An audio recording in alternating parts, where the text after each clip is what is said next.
Hey everybody, Scout Crafty here again. Midweek Wednesday. Hope you're doing well.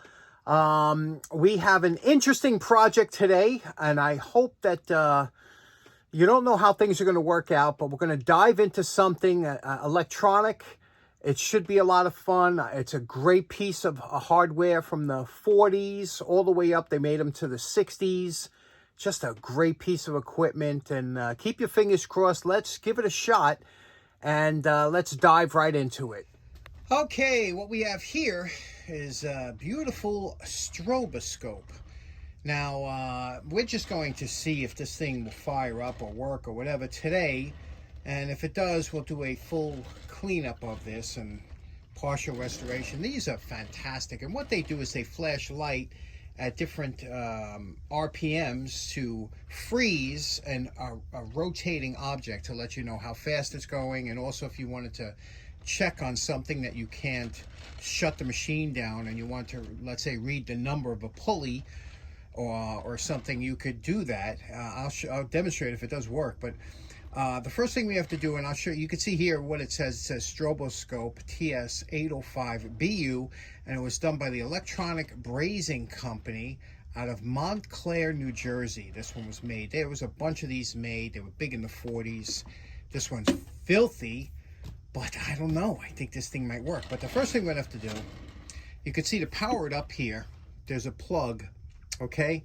And I do not think that plug is polarized, okay? And if it isn't, let me see, I have to look. I don't think it is polarized, and if it isn't, we have to see which side is neutral. So let's do that. Now, when I say check for polarization, we know that the smaller blade of the plug is always the hot, and the wider one of a polarized plug is the neutral. So I'm going to measure both here. On the right side here, I measure 52. And on the left side here, I measure 52. So it doesn't look like this is a polarized plug. So we'll check one more thing. Next thing we'll do is we'll check our voltometer, put on ohms. You hear that beeping for continuity. And we're going to check each side of the blade along with a ground screw to see if one of these is grounded. That's another way to check for it. And I get nothing. I get nothing. So that means it should be a floating circuit. Now we're going to use some test clips to clip onto those blades here. And you can see here, this one isn't polarized either. But I want to show you an interesting thing. Before you use any type of cord or something like that, always check it out. And you can see here, this one was, like I said, it was my dad's. And this has a real flexible wire, which was nice. But apparently at one point, and you always inspect your cords before you use it, at one point, this must have wrapped around something hot, a heat gun or whatever it is, because look here what happens to when heat is applied to a cord. It stiffens it. Watch what happens. Can you see that? This became brittle to the fact that, and meanwhile, another 3 inches down the line, it's fine, but this became all brittle, and this cord, you know, became unusable because it was overheated. Unfortunately, too, around the end here, you could see, I just was moving it back and forth. You could see what happens when things get brittle from heat, and that could be anything it turns. So you gotta, this has to go in the trash. But we will save these clips because these clips are fine, and they do have the nice rubber coating on it. So let's make a new one. Here's an old cord that we'll use. This one's polarized. You can see here, it's dirty. We'll wipe it down. Here's the clips. We took it out. We'll tin these, and then we'll solder the new leads on. But you have to put these rubber boots on first. And again, we're using our tub of towels here because what does that do? That cleans up everything like brand new, especially when it comes to this stuff. And for that cord that looks, this cord here that looks filthy, right? Look at this. When you wipe it down, you know, a couple wipes with the tub of towels, and it just takes that right off. Makes it like brand new. Now, when you're dealing with this type of cord here, this cord is basically, it's like a lamp cord, and this is 18 gauge, which is good. To separate it, you start it here with just a small cut here, and then you could pull it apart. You see how that pulls apart? They used to call it like zip cord. Now, what I did is before I pulled that apart, I took a piece of tubing, rubber tubing, and I cut a section off, slid it down. This is very tight. It will not move up and down, but this will stop this from zipping past that point, okay? Now we have to put our boots on. That's important. The boots have to go on first. Don't forget that. These have to go on first, and how many times we've soldered stuff on. Now, if you look closely at this cord, whenever you buy this cord, sometimes it's hard to tell. You say, well, which side's positive, which side's negative? What they do here, you'll see there's ribbing. If you look real close, there's ribbing, like little ribs on one side, and the other side is smooth, okay? The ribbing side is usually the neutral, which corresponds to the wider blade of the plug, okay? And with this one here, they even have black lines on the other one to show you that it's a hot lead. So now what we're going to do is we're going to solder these on.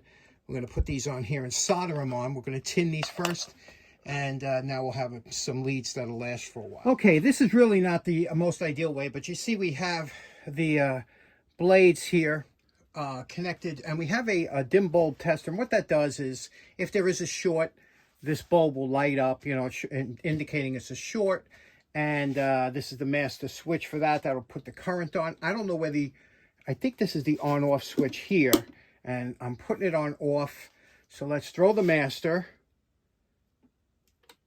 Okay, now we got power. We should have power to there. Now we're going to turn this on. Okay, and see what happens here. Usually these take a minute to warm up, but there might be other switches. I tried to look up the... Uh-oh, did I see some light? No. I tried to look up the instructions online, and I have one, but it's different. They're later. So what I'm going to do here, that's on low. Let me put it on and see if we can't get some strobes out of here. Okay, we have nothing. So the first thing we check is the fuse. Here's the fuse.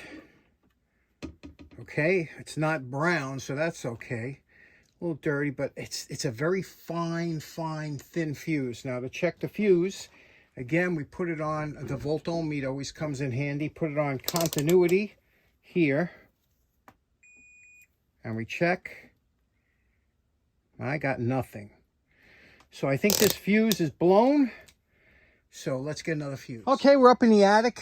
Had to get some fuses. And here's the box of fuses that my dad had. You know, if you wonder where I get it from, this was my dad's fuse supply.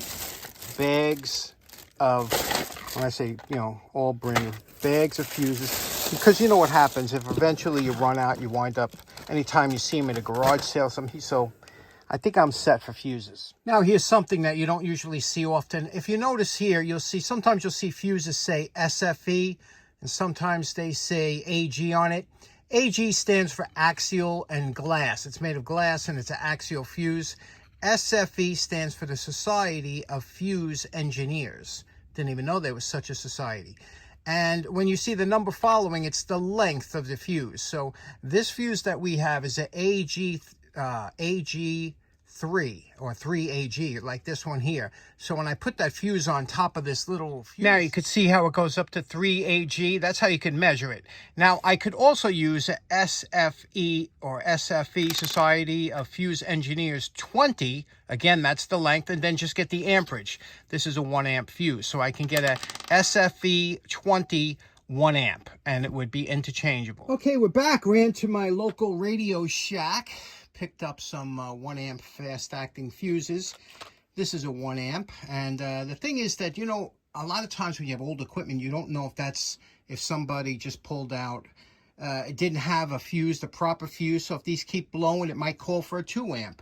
Or, worst comes to worst, sometimes people put in a larger fuse, like a 5 amp, and that can be trouble. So until we get the schematic, we don't know. So we're going to just pop in the same fuse that was in there. But before we do it, we're going to take a Q-tip with some contact cleaner and just wipe this out.